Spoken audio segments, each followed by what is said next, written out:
Hello, and welcome to Always Take Notes. In this episode, we spoke to Alysoun Owen, the editor of the Writers Artists Yearbook. We spoke with Alysoun about the history of the yearbook, the process of putting it together, and how the literary industry has changed. Once again, this is a remotely recorded episode, so we apologise for the background noise and generally poorer audio quality, but it's a great episode and we hope you enjoy it. So Alysoun, great to have you on Always Take Notes. Again, we're recording this one remotely due to the lockdown conditions. We wanted to start by just asking if you could just tell people who aren't familiar with it, what is the Writers and Artists Yearbook? Okay, well, the Writers and Artists Yearbook, which is a rather majestic tome of 800 plus pages, is a big red paperback which has been in existence for the last 100 plus years. And I like to quote Susan Hill, who describes it as the writer's Bible. It is exactly that. It's the guide to how to write and how to get successfully published in various formats and across the media. So magazines, newspapers, predominantly books, of course, in all their different guises, ebooks, audio, self-publishing it covers. It looks at writing for screen, for theatre, writing poetry, and it's very much a guide and a handbook really to all would-be writers and existing writers who want to move into different disciplines. And it's about the life of being a writer, a serious writer who wants to make money out of one's craft. So it has sections on tax and finance, contacting agents. So it's both the creative side of it and what I call the necessary but not quite so exciting bits about the practicalities of leading a writer's life. How has it changed in its over the course of its history if it was founded in 1906? Yes, I mean, it's in some ways, for very obvious reasons, a great deal. It's got a lot bigger and a lot fatter. But in a sense of why it still exists is very much why it existed in the first place. There's always a new generation of new writers trying to find their way through their craft and in getting noticed by the public, and that's by publishers and by agents, of course. And I think the intentions behind the original books was to be the guiding hand. It's not a prescriptive guide. It's about writers helping themselves to make the right decisions and the right choices for their particular lifestyle and for their particular types of writing. And it's always been a combination of articles. Increasingly, we have more and more articles. We have about 85 now in the main edition. We also have a children's edition, which looks at YA picture books and middle grade fiction and non-fiction. And it's very much about giving advice from those people who've been there before, from very eminent writers. And then the lion's share of the book is a set of listings, which we update every year. And that's always been part of the book, about who to contact, a knowledge base of who are the right people to help you get your work published. And in fact, I've managed to get to about 1934. I've been looking at all the old editions sitting in the Bodleian Library in Oxford when I have time to do that. And it's a fascinating look at social history, really, as well as writing history across the last decade. And I'm pleased to say it's been in print or published every single year since 1906, except once during the year, the war, when there was a shortage of paper. So it's the ethos and the reason for it existing is very similar.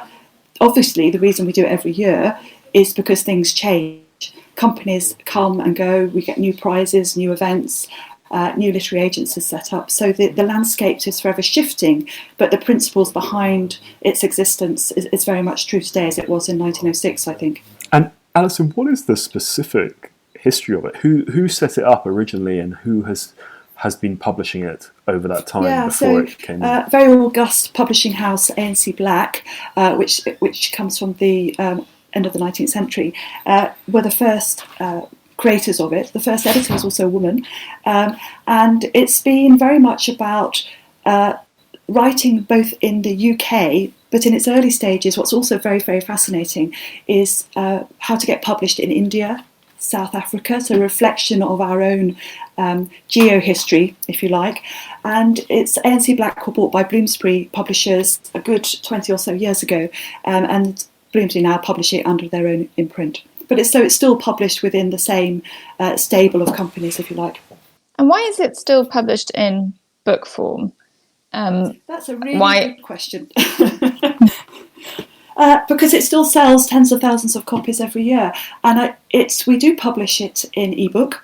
and we publish some of the content, what we call the listings, the contact information. We publish that in a subscription database. And we don't do an audiobook, but there's no reason why we shouldn't. We also do bits of the content in other books and license out some of the content. But the reason people want it in physical form, I think, having talked to writers and would-be writers at the events we run at Writers and Artists, is they want to have a physical talisman, if you like, sitting on their shelves, reminding them that they are a writer, or two, they're going to be a published writer. And I think it's something that sits there, and once you've spent money on it, you're looking at it and you're thinking, I'm jolly well going to get on with it. It's also a lot easier, reference books are a lot easier to use in physical form, actually, than they are in ebook, despite what sometimes people think.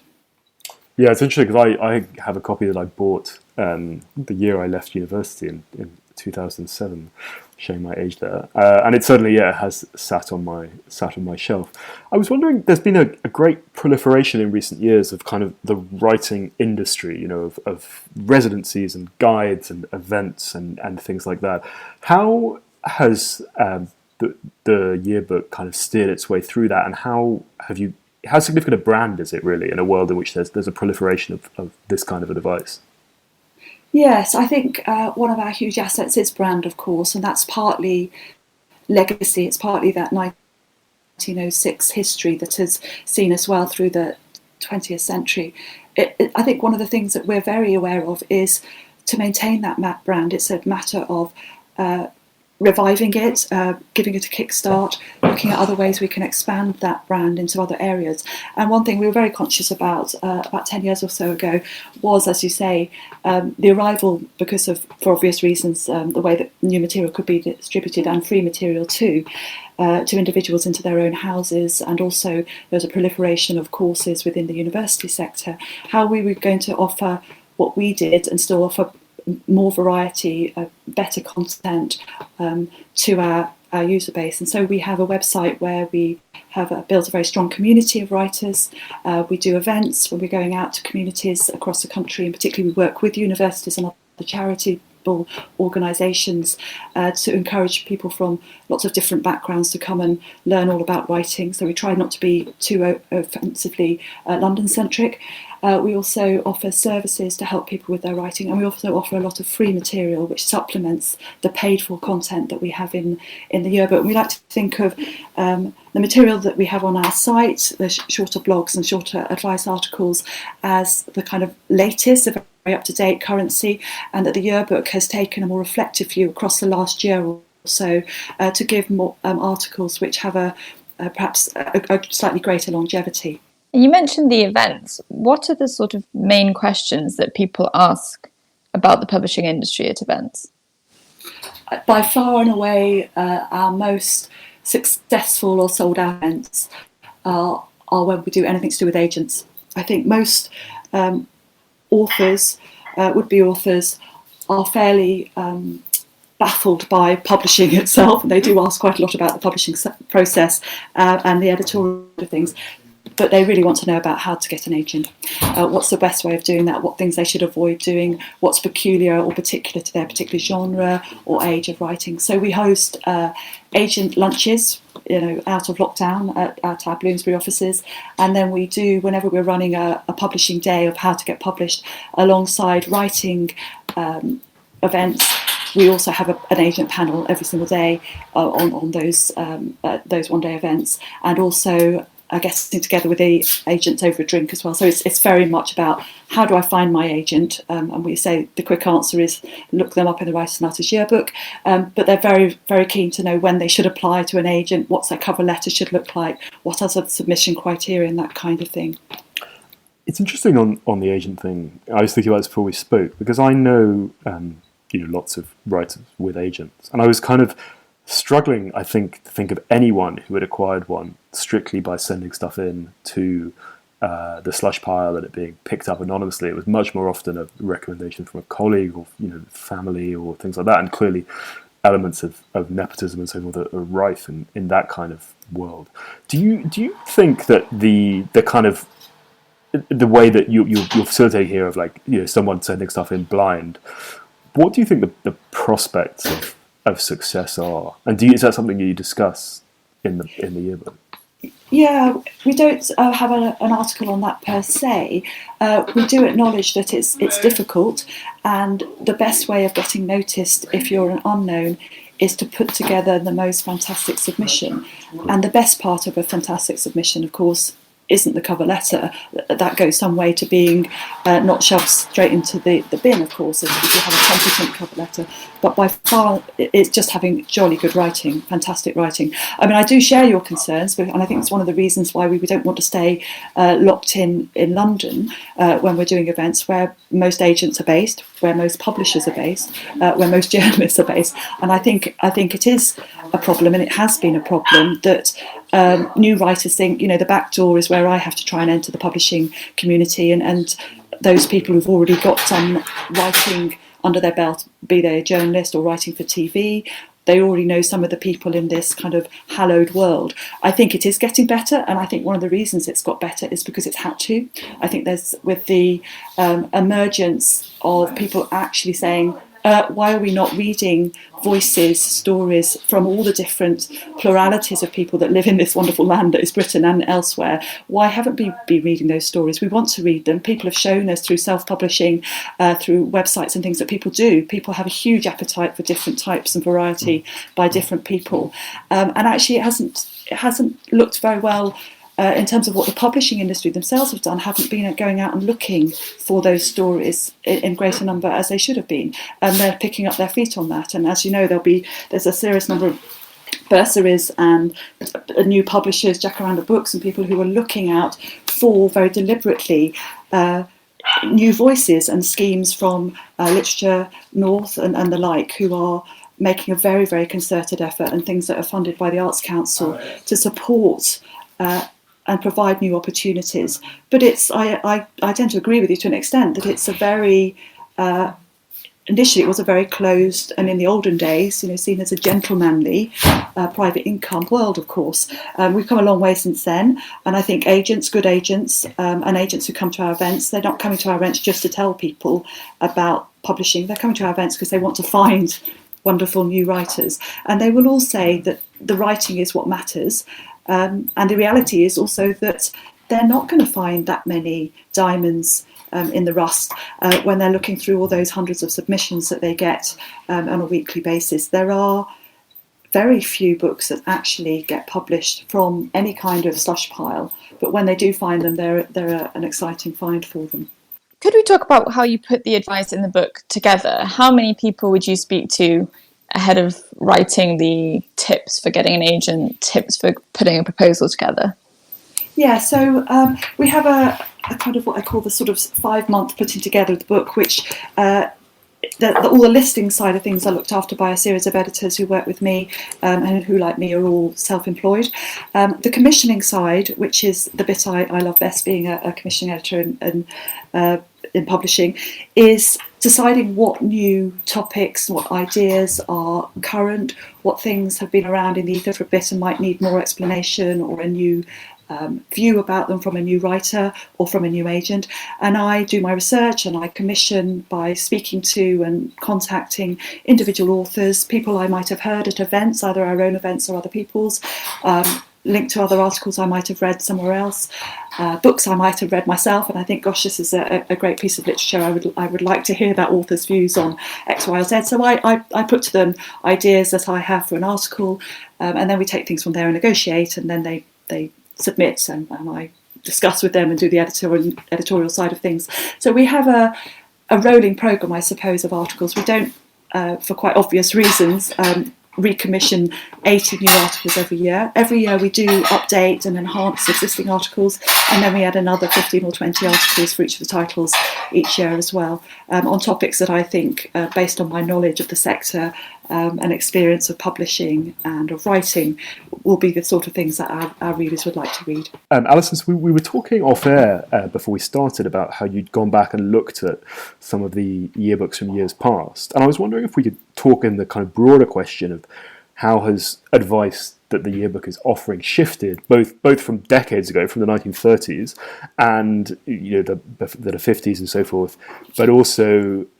more recently, say in the last 20 years with the advent of the internet and things. Maybe if we start with what was the yearbook recommending a long time ago, And then maybe what was it recommending 20 years ago that was different? Yeah.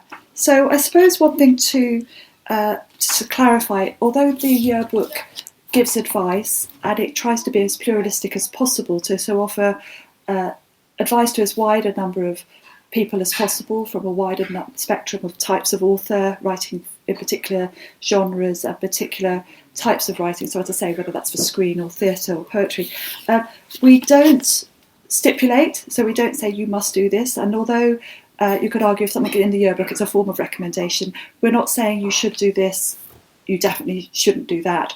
We're trying to give our readers the tools to make some of those judgments for themselves. And I think the yearbook's always done that. I have a copy actually in front of me of the 1933 edition, which actually was in those days it was still called the Writers Artists Yearbook, obviously.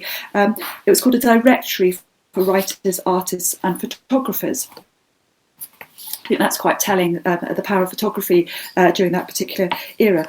And it was, as that suggests, more a listing, so it's who you get to contact. Now, of course, obviously in those days that was particularly pertinent because you wouldn't be able to find that information anywhere else. These days, where a lot of that information is potentially available online, not necessarily curated, not necessarily edited correctly, not with somebody who's made a judgment of whether it should be included. So I think that's one of the reasons over time we've developed a whole series of articles to complement the directory side of the book, and that's something that we increasingly are looking at enhancing, because that definitely is information you wouldn't find anywhere else, so it sort of complements the directory side of things. But still looking at this rather wonderful 1933 with a brown paper cover with writing, sans serif writing on the front. It was 3 and 6 in those days. And just to indulge me a minute while I explain some of the things that are in it, which are also different, but in a bizarre way, very similar to what we have now. So at the beginning of the book, we have a whole series of adverts in wonderful black and white. We have a typical writing course, and there's a woman for unexplained reasons standing in a swimming costume next to that particular advert. And then we have about training, so learning how to write through training in Metropolitan College of Journalism. That's nothing new, that's something that's happening in 1933. We have ads for typewriters and typists to type up people's work, and a literary agency and that sort of thing. And the reason I mention all those ads, and they're rather beautiful pieces that have come off being printed on letterpress, is that we take advertising still in the yearbook, because there are so many organisations and companies and universities that want to offer their services to the budding writer, and that's the same today as it was then, and as it is today. We are happily take advertising revenue. We obviously look very judiciously at the particular advertisers because it helps underwrite our costs and it allows us to publish this book year in, year out.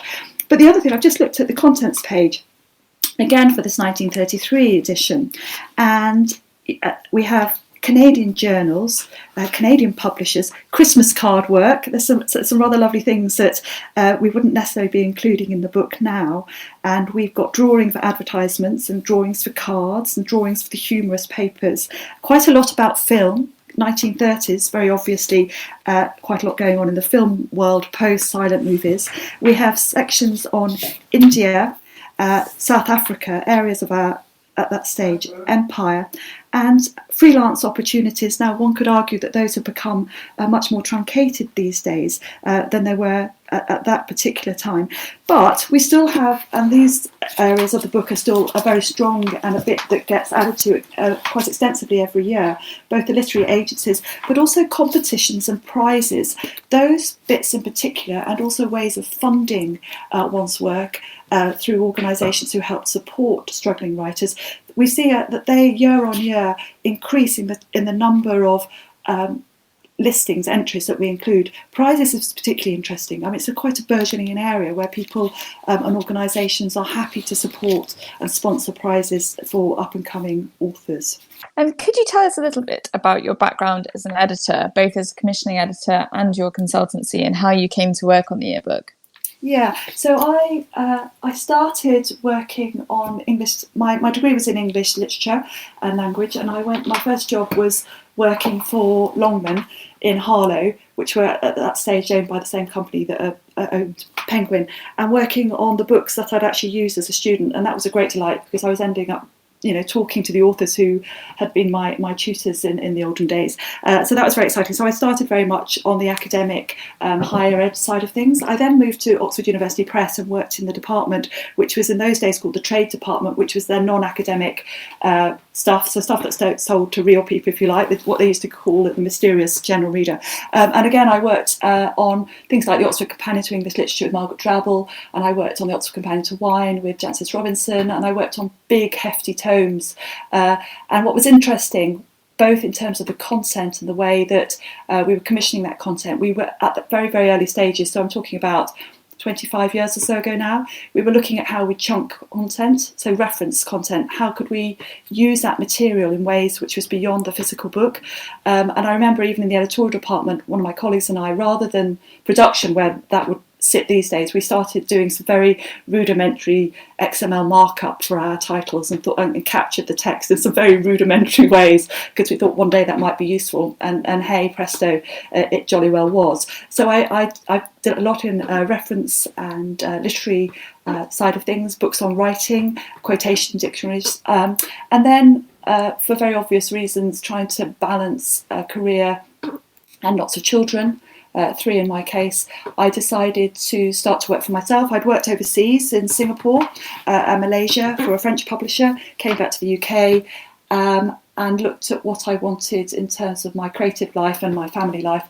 And I set up a company and have been working for myself with a limited company for 10 years after having been a freelance. And I suppose what I'm really interested in is finding ways of producing the best content in the most efficient way for readership and understanding what the market really wants. And that's something that publishing often hasn't been very good at.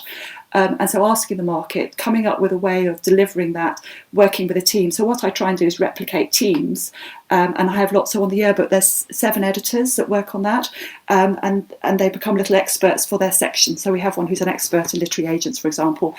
Somebody else who worries about the book section. Somebody else who is interested in the self-publishing side. And we work collectively to produce something that works well as a kind of combined effort. It used to be an in-house project.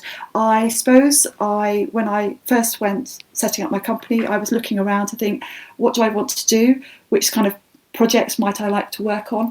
And I literally go to companies and say, I notice that so-and-so's left. Have you ever considered outsourcing that piece of work? And if you are, would you consider this kind of concept? And I do that so I work for lots and lots of different publishers on various different projects.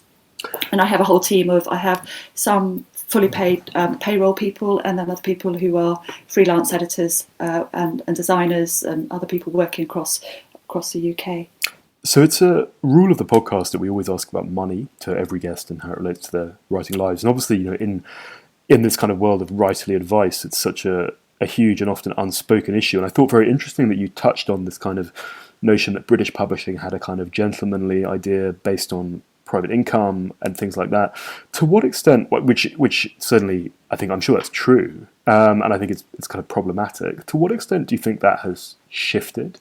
And to what extent also do you think that the industry preys upon the desire of large numbers of people to write in order to get working conditions that are often rather inequitable in terms of how much people are being paid or the terms and the way things happen?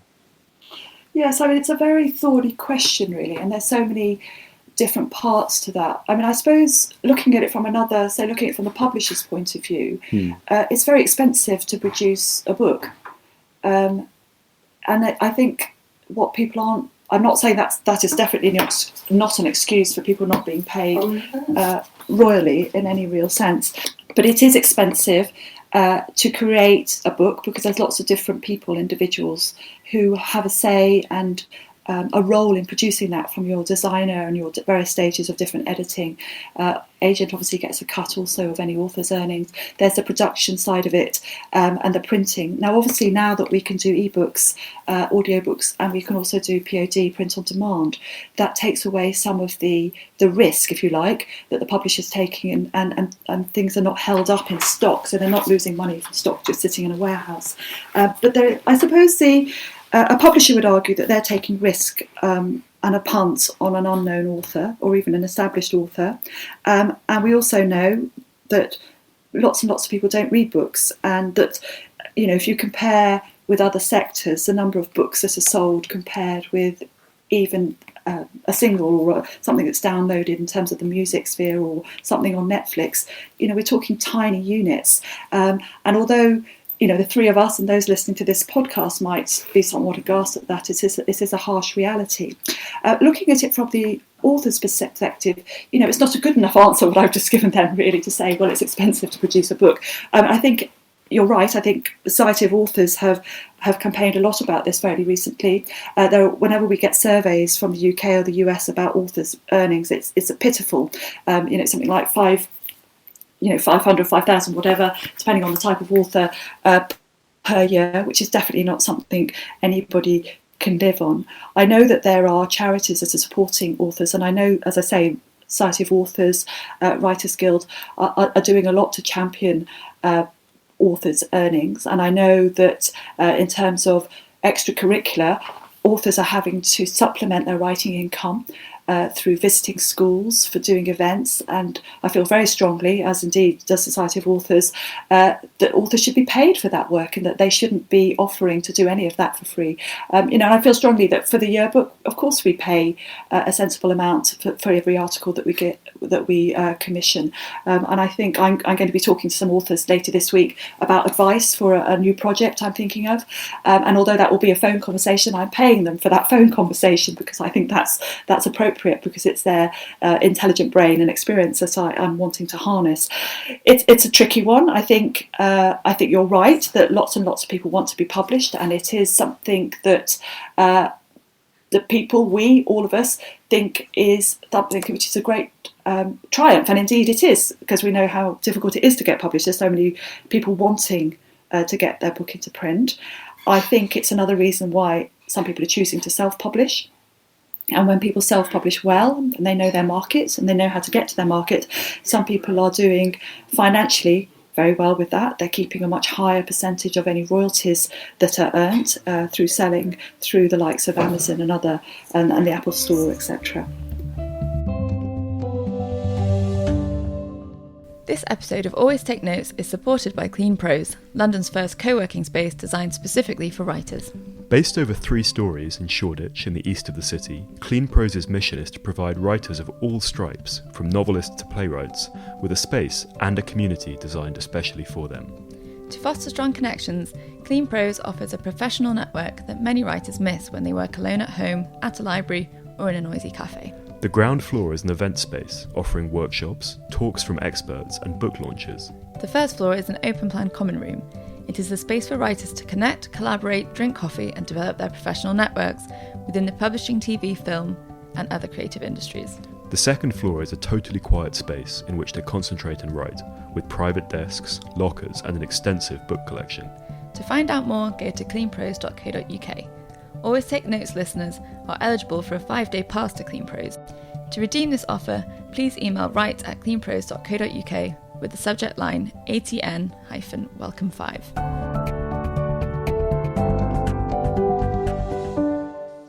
I'm glad you mentioned self-publishing. When did the yearbook start writing about that? And kind of more generally, when does something become big enough to merit inclusion in the yearbook? Yes, I guess I would argue that it's always been for self-publishers as well as published writers or traditionally published writers, in the sense that the advice about how you write, so tone of voice or thinking about first chapters, or how you write for a picture book, or how you write about drama, or how you put a script together for a TV adaptation. All of those things which are included in the yearbooks are relevant whether you're self-published or not self-published. Thinking about being a professional writer, what it means to produce a first draft, and what you have to do to produce a final draft, thinking about how a book is composed, how a reader approaches that content. So if it's non-fiction, what are those ancillary bits of information that are required? So I think it's always been, and POD, we've had articles on POD for a very long time about how you present yourself as a writer, increasingly in social media and the like. Those are just as relevant to self-published authors as they are to traditionally, because both are professional authors if they do what they do well and to a level of credibility that we would expect to see. But when did we first have an actual section on self-publishing? Well, I've been the editor now this is my 8th edition, so we didn't have one before I arrived. We did have one on digital, and then I've been looking at, because digital of course isn't peculiar to self-published authors, it's across the board, so every year I'm looking at how we rename or reorganise the content, and I'm very aware that it's a section that it needs to be acknowledged in a section of its own right, but it feeds across the whole of the yearbook. And I have been criticised. I remember somebody reviewing the yearbook a few years back and saying there's nothing on self-publishing, even though at the time there was a whole section on it. And I did reply saying, well, actually, it's all about self-publishing. It's not called the Writers and Artists Yearbook for traditionally agented authors. It's called the Writers and Artists Yearbook, and that means that's for everyone. What is the ratio, as it were, both in terms of the content in the book and in terms of the people who you think are buying it, between people who are interested in writing fiction and non-fiction? Yes, I would say that definitely books is probably the predominance, as opposed to screenwriting or poetry or film. Difficult to say. We have done a survey. We did actually do a self-publishing survey a couple of years ago to help inform our information about a new book we did specifically about the nuts and bolts of how to self-publish your book in a very professional way. And I think it was about 60% fiction, 40% non-fiction. So if that's any indication of the way that it might be sliced, of course there's many more opportunities now in non-fiction, and a lot of people are reading non-fiction and the whole different genres within that. So literary non-fiction, narrative non-fiction, popular science, popular history. I think it probably is still about sort of 60-40. It's almost impossible to say without asking every single person who picks that book up. But I'm very aware that it's important, for example, to have articles in the agent section on submitting non-fiction as well as fiction. In 2019, you published a separate guide to getting published. What was the rationale behind that? Yeah, so twofold really. One, brand extension. So if we're going to be the best and the most accurate and the most up-to-date at providing information about everything you want to know about being published, then it was important that we had some other up-to-date guides that did that could expand on an individual article perhaps in the yearbook and have a more in-depth approach and look at it. It was also a culmination of my own experience of working in this industry for a long time, of going to speak to people at events and literary conventions to talk about writing and pulling together the sorts of things that they wanted to know and putting it into a physical book. It was about reflecting some of the changes in our industry and the ways in which writers can, or the opportunities writers are given, I think, greater opportunities to see their work available to the market. And as I say, and that's in the different formats, thinking about cooperative writing, different ways of writing being funded, working with crowdfunded platforms, that kind of things. And so, pulling all of those things together and extending our brand. And it comes alongside 5 other books in that particular series, which is the Writers and Artists Guide to series. And one of the other things I'm doing as a commissioning editor on the particular Writers and Artists is always looking at other opportunities and ways that we can provide our readership and our user base and our community with things they really want to know. Could you tell us a bit about the events that you run, both when they started and how they've developed, and who comes to them? What's the kind of demographic in terms of age, in terms of men and women, that kind of thing? Yeah, so my colleague James Reynoldson and Claire Povey, who work in-house for Writers and Artists owned by Bloomsbury, they're responsible for the events side of things and also the services, editorial services we provide. So events started roughly 5 to 6 years ago.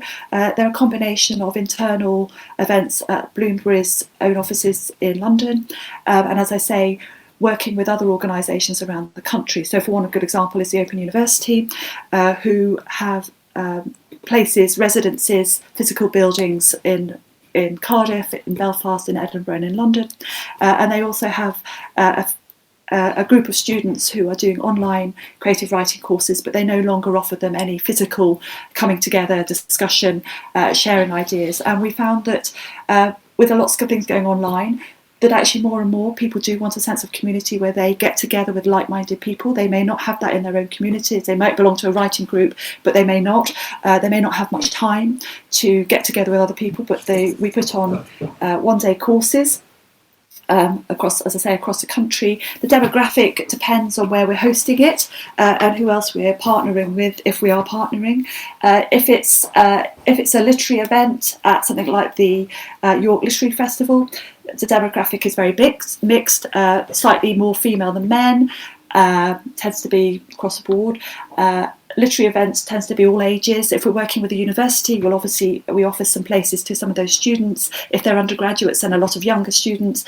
If it's an event that we've done, say, with the Women's Institute, which we had, again, pretty obvious that the demographic there is predominantly, well, almost exclusively female and of a certain age range, post 60. So we try to be as providing as much as we can for all individuals. We're not aiming at a demographic who have lots of money to spend. So we deliberately keep our events at a fairly competitive rate. We offer bursaries. We also have some of our authors that we work with and agents who often offer free places on those for students or other people who don't have the means to fund it themselves. And we offer competitions so people can win places to come to some of those events. Has the yearbook itself ever been criticised as too London-centric in step with the industry as a whole? And if so, were the events a way of combating that? They weren't a deliberate way of combating that at all. They were just really what we felt was the ethos of the yearbook and the spirit of the yearbook. Because although it's published out of London, because that's where we happen to be as a publisher, it's, in terms of the content, it covers the whole of the UK and overseas as well, beyond. So it's not particular in terms of its content to London in any way, or shape or form. I don't consciously think I'm going to get an article from somebody who lives in the north of Scotland, but I do happen to have articles from people who live all over the place because there's interesting people with interesting things to say well outside the M25. So no, I don't think it's been a criticism of the yearbook at all, or not the one that I've been aware of. And certainly with events that we list here, libraries that we talk about, prizes, they are from accessible from wherever you happen to be. Could you tell us how it sells in terms of the quantities and how that compares to in the past, and what fraction of your business as a whole, as a brand, has moved online? Yeah, I can't tell you exact sales figures, but I can tell you it won't be any surprise that 25 years ago we were able to take more advertising revenue than we take now, and that we were able to sell, in terms of units, more and more copies. But we still sell. I mean, we wouldn't be publishing it and selling it every year unless it wasn't doing extremely well, which it is. In terms of expanding, one of the reasons we developed our community website and also the events that we do was for that very reason. I mean, as a publisher, publishers are always looking at market share, how their own products are doing, and what some of the decisions you make when you're looking at your P&Ls and 5-year plus plans is what's the market going to look like in another 5 years' time? How do I mitigate risk that might be bringing towards me? And how do I continue to maintain my market share, very important, my visibility, my brand, and how do I continue to bring in revenue to support that brand developing over the future? So yes, I think we continue to do very well as a percentage of the overall revenue. It's very high, and it continues to be a very successful brand. And as I say, one of the things I'm doing is looking at how we expand that further. I mean, I think it's interesting that we're expanding a brand both in physical form, so other books, as well as expanding into other events and that kind of thing. So we're looking in all directions, and we wouldn't be publishing new books in the brand if we didn't think that we were going to do well with them, and we are. So, in terms of your other services, I was interested to see on your website that you offer things like manuscript reviews and synopsis reviews and that sort of thing. Could you tell us a little bit about how that fits in with the kind of general business plan and everything else? Yeah, so at the same time that the website was set up, which was prior to me arriving at Writers Artists, originally it had been a sort of shop window, so a marketing site really, and then quite a amount of extensive research asking the communities of writers what it is they wanted, what kind of advice, and how they might want that advice delivered, and providing services and support, which is a smaller part of what we offer, was something that they wanted. And again, I think having spoken to writers a lot, what they want is reassurance, huge amounts of reassurance from a brand that they can rely on and that they trust. There is a lot of information out there, and they want information that they feel is unpartisan, is well conceived and thought through, and is from experts. And I think whatever we do, including with those services, we're working with agents and very experienced editors to provide the advice and the editing through those. I think that's something that we always aim to do. What is the role in the main yearbook of the essays or the sections by famous writers? And I'm just looking at the kind of current one. You've got Tom Holland, Benjamin Zephaniah, Neil Gaiman, like really huge names, and clearly that's they've got a star power quality to them. But is there a risk that they are kind of skewing the impression, because in terms of sales and commercial success and so forth, they are in many ways outliers, inevitably by their very nature? Do you ever have sort of notes of a like not very well known mid-list author, or something like that to leaven it slightly? Yes, I mean, I suppose I'm not going to name names because I don't want to, but some of them are more mid-list. I mean, you're right that it's important that we don't, what's the word? Yeah, overinflate it seeming like it's an easy proposition to get published, which we know it isn't. I suppose my counter argument is each of the J.K. Rowlings, or the Kimberly Chambers, or the Kerry Hudson, or the Claire Norths, or the Mick Herrons, or the Tom Hollands, or the Nell Stevens that are in the book, the Ruby Tando, they once upon a time were mere mortals. They too were unpublished writers, and they, through dint of their efforts, the quality of their writing, and in some cases it took them a long time. I mean, there's there's some really good articles on how long it took me to get published, and the long and winding road to publication in the Seaway, the Children's Writers Artists Yearbook. There's a brilliant article on that. So I think that's my point really, that once upon a time they weren't published, and what they're saying is that they too used this tome in the early days when they were starting to write and think about what they would do with their work. And so they are partly recommenders, if you like, of the book, which is obviously very good from a sort of sales marketing aspect, but it's much greater than that. They are inspiring. They're there to inspire our writers to think about how you can get published, how good you can be, and the various stories about how they arrived at being a published writer. Kimberly Chambers working on a market stall. These are people who haven't all come from well-off, well-connected backgrounds. And I think by telling their stories in miniature and also talking about their style or approach to writing is incredibly practical, but also very inspiring for our writers. How important these days is a brand on social media for an author? Yeah, a good one. Good question. It's the sort of thing that a lot of people at our conferences also ask us about, the fear of not being on social media, or how on social media they feel that they savvy that they are. Undoubtedly, it plays a huge part, or can do, and it's important. But I think if you talk to publishers, and also perhaps not so much the publicists, but if you talk to editorial teams, they want a writer who can write. If they're not able to be social media whiz, then that's something that the marketing publicity departments will be offering and supporting them with, and helping them set up websites if necessary. I mean, of course, that's not something a self-published author would have. And I think for self-publishing, just to get your name out there or to be seen amongst those thousands, millions of other self-published books, big social media friendly is a really important, and having some form of strategy how you're going to find your readership is becoming increasingly important. And it's not exclusively, of course, to publishing, the social media world. Definitely with Writers Artists, we have our own brands, Twitter, Facebook, etc., for our particular brand. And I would say that probably most authors do take it quite seriously. But it's not, I think, the advice that we would usually say, or certainly some of our article writers, is don't try and scattergun, don't try and be a great success in every different social media platform.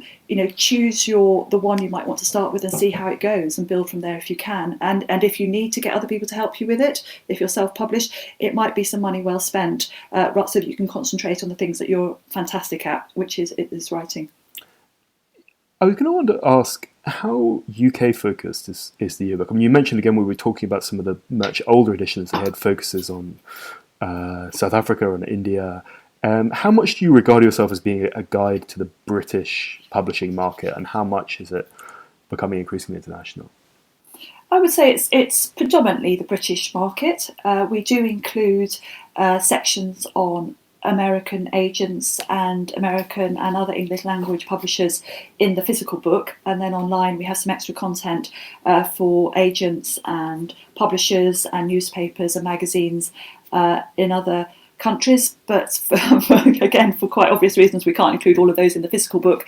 That isn't our main market. We are looking and talking to our Indian company, my colleagues over there, about doing an Indian edition, which would be particularly exciting because there's been great developments, and the number of reading public out there is fantastic. The number of writers and the number of events, like the Jaipur Literary Festival, is extraordinary, and the number of publishers, new libraries, new parts of the sector in terms of producing books. So the production side and the design side of publishing is huge in the Indian subcontinent, and so.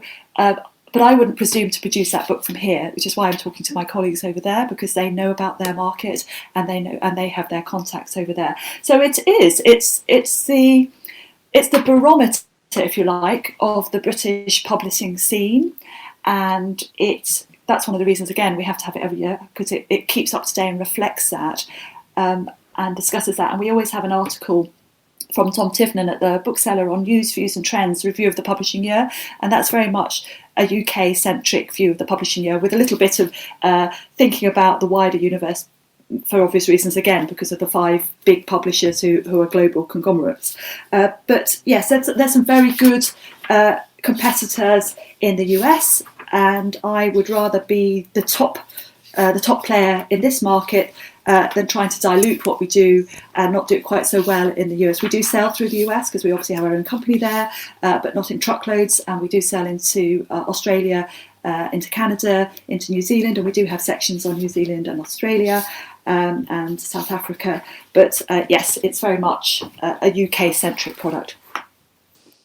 As we come to the end almost of our time, I was wondering whether you could talk through some of your main tips for publishing.